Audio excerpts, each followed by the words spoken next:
WRTV Streaming News is sponsored by Tom Wood Group. From Indy's streaming news leader, this is a WRTV update. Good afternoon, I'm Lauren Casey. Here's a look at today's top stories. Happy Hour is returning to Indiana.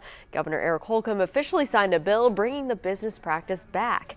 It's been nearly 40 years since the state allowed restaurants to sell alcoholic beverages at reduced prices for portions of the day. This is about empowering businesses to serve responsibly, and that's what they do here at the Whistle Stop Inn and all over the state of Indiana.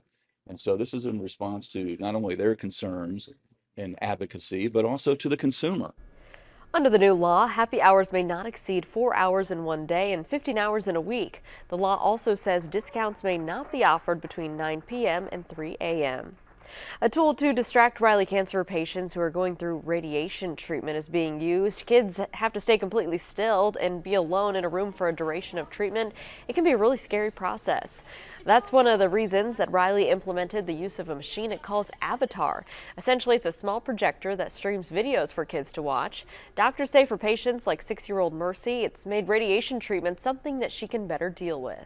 Mercy's right in the age group where she may be able to do this treatment without any help with anesthesia or the Avatar, but could potentially struggle just having to be in the room by herself with this big scary machine for 15 or 20 minutes.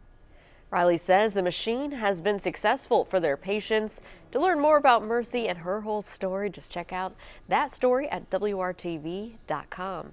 Let's get a check right now for a Friday forecast with Todd. All right, eventually high temperatures are going to climb back up into the 50s. Our official high occurred right after midnight, and then we were in the 40s throughout much of the morning.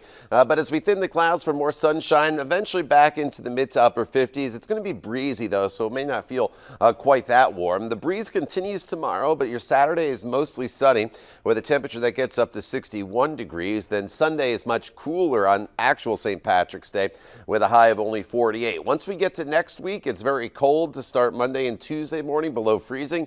Monday's chilly at 39, but eventually temperatures back into the mid 50s by the middle of next week.